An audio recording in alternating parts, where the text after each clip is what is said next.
Hello student, कैसे हैं आप लोग। हम आपके लिए लाए एनसीईआरटी क्लास 9 का इतिहास चैप्टर नंबर फर्स्ट का जो मुख्य प्रश्न दिया हुआ है उस क्वेश्चन का आंसर।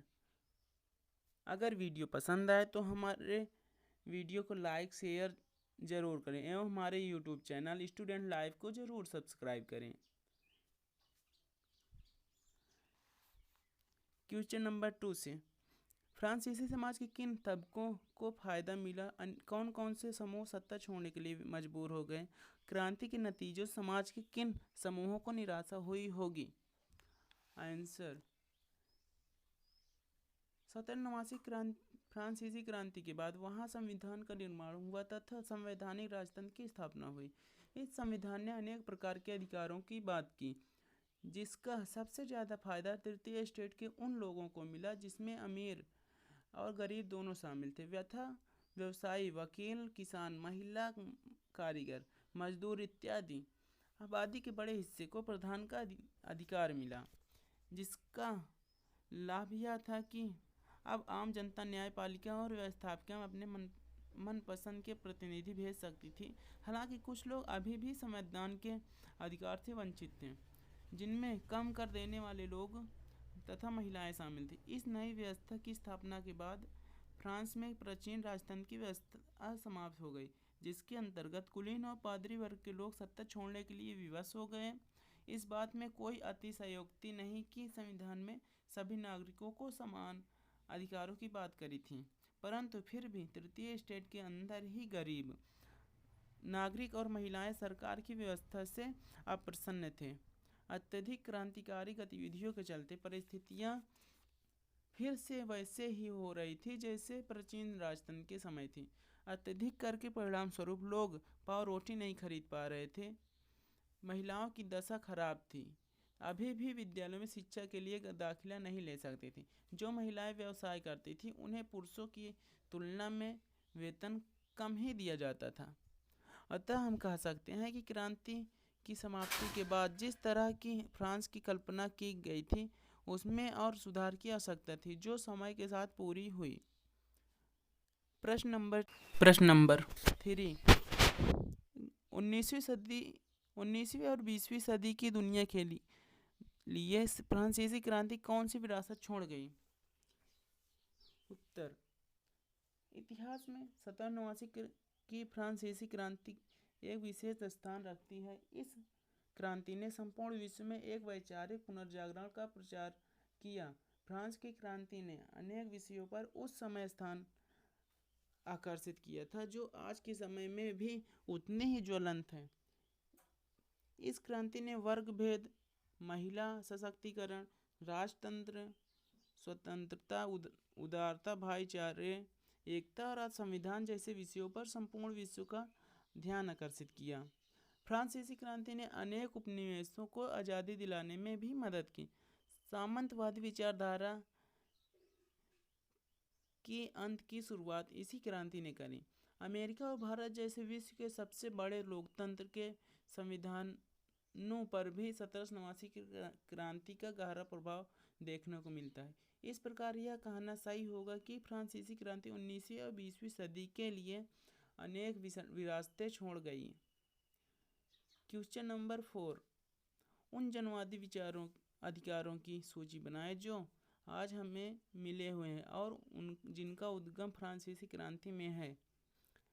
आंसर, इस युग में जिन समान से दिखने वाले अधिकारों की हम चर्चा करते हैं उनका उद्गम फ्रांसीसी क्रांति से ही है। पॉइंट नंबर 1, स्वतंत्रता का अधिकार। स्वतंत्रता मनुष्य का नैसर्गिक अधिकार है। किसी भी तरह का अंकुश मनुष्य के विकास को रोकता है।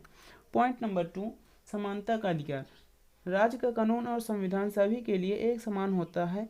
गरीब, अमीर, जवान, वृद्ध सभी कानून की दृष्टि से एक समान होते हैं। पॉइंट नंबर 3, धर्मनिरपेक्षता का अधिकार। सभी धर्मों के प्रति समान आदर भाव एक खुशहाल समाज की नितांत आवश्यकता है। सभी व्यक्तियों का अपना धर्म पालन करने का अधिकार है। पॉइंट नंबर 4, अभिव्यक्ति का अधिकार।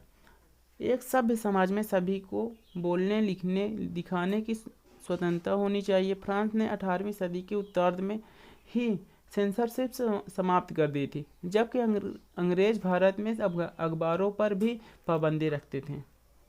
पॉइंट नंबर 5, मतदान का अधिकार। सभी नागरिकों, विशेषकर महिलाओं के लिए मताधिकार समाज में सभी की राजनीतिक भागीदारी को दर्शाता है। अतः हम कह सकते हैं कि इन सभी महत्वपूर्ण जनवादी अधिकारों का उद्गम फ्रांसीसी क्रांति से ही है।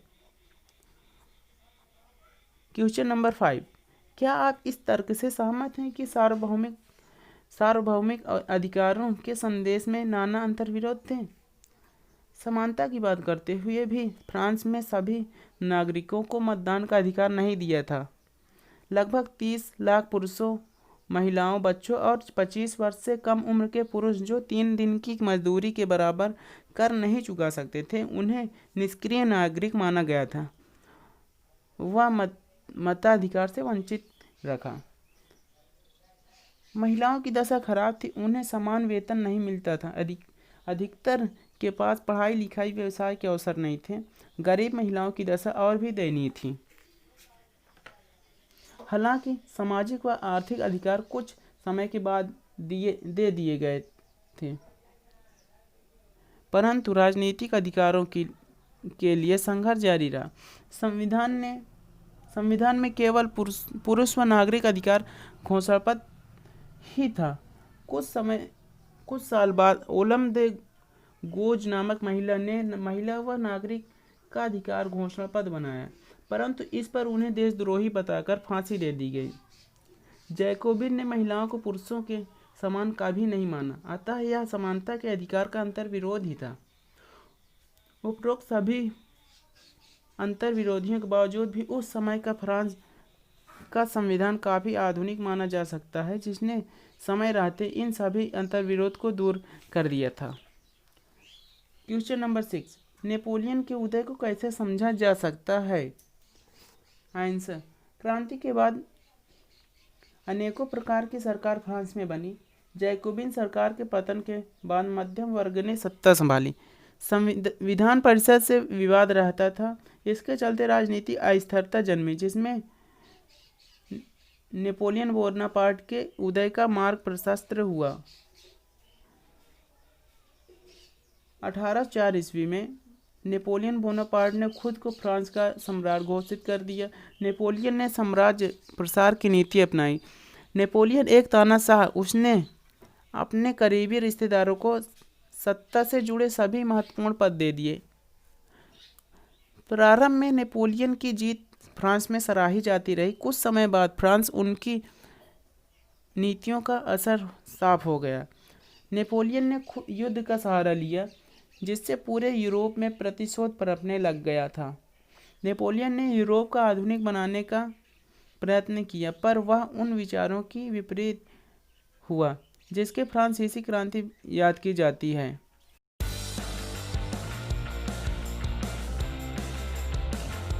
क्वेश्चन नंबर 5 का लिंक डिस्क्रिप्शन में दिया हुआ है, आप वहां जाके देख सकते हैं। और हमारे YouTube चैनल स्टूडेंट लाइव को जरूर सब्सक्राइब करें। तो वीडियो को ज़रूर अपने दोस्तों को शेयर करें। धन्यवाद।